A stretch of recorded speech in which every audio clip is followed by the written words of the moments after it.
Wait, what? A parrot solved a murder?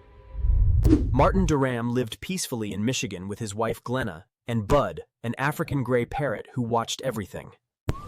Until May 2015, Martin was found dead from a gunshot. Police investigated, but had no witnesses. Or did they? Wait, what? Weeks later, Martin's parents visited Bud and recorded something terrifying. Don't fucking shoot, in Martin's voice. Bud kept imitating the argument, including Glenna's voice. The recording directed the investigation. In 2017, Glenna was convicted of first-degree murder, life in prison. Wait, what? A parrot literally SOL'd a murder. Bud's still alive and STIL repeats those phrases. And that's how a parrot solved a murder.